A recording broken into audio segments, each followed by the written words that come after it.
Hello! Hi అండి. Welcome to our channel Rajeshwari బుట్టి. అందరూ ఎలా ఉన్నారు? బాగున్నారు? నేనైతే చాలా బాగున్నాను. ఫస్ట్ టైమ్ నా ఛానల్ కానీ చూస్తున్నట్లయితే సబ్స్క్రైబ్ చేసుకోండి. కామెంట్ చేయండి, లైక్ చేయడం మాత్రం మర్చిపోవద్దు. ఈరోజు మనం ఒక వ్యక్తి గురించి మాట్లాడుకుందాం. ఆ వ్యక్తి కింద స్థాయి నుంచి ఇప్పుడు పర్వాలేదు, బాగా గుర్తింపు పొందిన వ్యక్తి. అతనెవరో కాదు, హ్మ్, ఒక రివ్యూవరు. 'బిగ్ బాస్' మొదలైన కాడి నుంచి ఇప్పుడు 9 సీజన్లు జరిగినాయి కదా! 9 సీజన్లకి రివ్యూ ఇస్తుంటాడు. మన కావలిలోనే ఉంటాడు ఆదిరెడ్డి.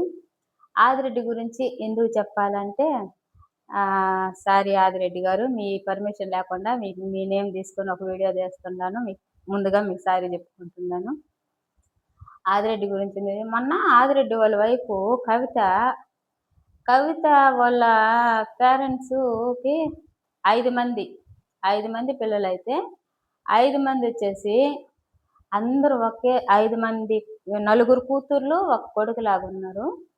5 మంది వాళ్ళ మనవళ్ళు, మనవరాళ్ళు అందరూ కలిసి ఒకే చోట గ్యాదర్ అయ్యి, అంటే వేరు వేరు ఊరుల్లో ఉన్న వాళ్ళందరూ ఒక ప్లాన్ చేసుకొని, ఒక ప్లానెడ్‌గా పోయి కవిత వాళ్ళ అమ్మా, నాన్నకి 45వ యానివర్సరీ అంట. 45వ యానివర్సరీ అయితే వాళ్ళు ఎప్పటినుంచో ప్లాన్‌లు చేసుకొని, ఆడపిల్లలు నలుగురు, వాళ్ళ అన్న, కవిత వాళ్ళ అన్న అందరూ కలిసి అసలకి అందరూ 3 కార్లు తీసుకొని పొయ్యారు. వాళ్ళ నాన్నని అంటే వాళ్ళు పల్లెటూరులో ఉంటారు కాబట్టి, వాళ్ళు ఎక్కడికన్నా పొలాలకి అక్కడికెళ్ళకుండా మామూలుగా వాళ్ళకి ఫోనులు చేయడం, మళ్ళా వాళ్ళని ఇంటి దగ్గర గ్యాదర్ చేసి పెట్టడం. అంటే మళ్ళా వాళ్ళకి డౌట్ రాకుండా చూసుకోవడం. అట్టాగా అందరూ కలిసి ఒకేసారి ఎంట్రీ ఇచ్చినారు. ఎంట్రీ ఇచ్చి 45వ యానివర్సరీ కవిత వాళ్ళ అమ్మా, నాన్నకి అందరూ కలిసి మనవళ్ళు, మనవరాళ్ళు, కూతుర్లు, అల్లుళ్ళు, కొడుకు, కోడలు అందరూ కలిసి జరపడం. అది గూడా వాళ్ళకి తెలియకుండా చాలా సంతోషంగా ఉంటది గదా! పేరెంట్స్‌కి ఇంతకన్నా ఇంకేం గావాలి? ఎంతమంది పిల్లల్ని వాళ్ళు ఎన్ని కష్టాలు పడి అంతమంది పిల్లల్ని సాకుంటారు. ఇలాంటి ఒకరోజు వాళ్ళకి గూడా వస్తే వాళ్ళకి చాలా హ్యాపీగా ఉంటది గదా! చాలా బావుంది. అందుకని ఆదిరెడ్డి గురించి తీసుకోవాల్సొస్తుంది. ఆదిరెడ్డిని 'బిగ్ బాస్' సీజను 6కి 'బిగ్ బాస్‌లోకెళ్ళినాడు. ఆదిరెడ్డి గురించి గూడా కొన్ని విషయాలు మాట్లాడతాను.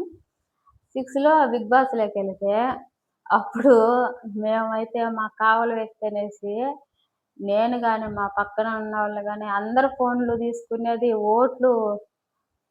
చానా ఓట్లేసేది. ప్రతిరోజు ఓటేసేవాళ్ళమి. చుట్టుపక్కలోళ్ళ ఫోన్‌లన్నీ తీసుకునేది. చిన్న ఫోనులో మిస్డ్ కాల్స్ ఇచ్చేవాళ్ళమి. అట్టా ఇప్పుడు టాప్ 5 వరకెళ్ళినాడు గానీ విన్నర్ కాలేకపోయినాడు. చాలా గొప్ప వ్యక్తి. చాలా కష్టాలు పడే వచ్చిన వ్యక్తి. పోతే ఆదిరెడ్డోళ్ళు ఒక రివ్యూ చానా బాగిస్తాడు. చానా బాగా రివ్యూ ఇస్తాడు. ఇంకా వాళ్ళ పర్మిషన్ లేకుండా మనం వీడియో తీస్తున్నాం కనుక ఇంతకు మించి ఇంకేమి మనం చెప్పకూడదు, చెప్పలేము.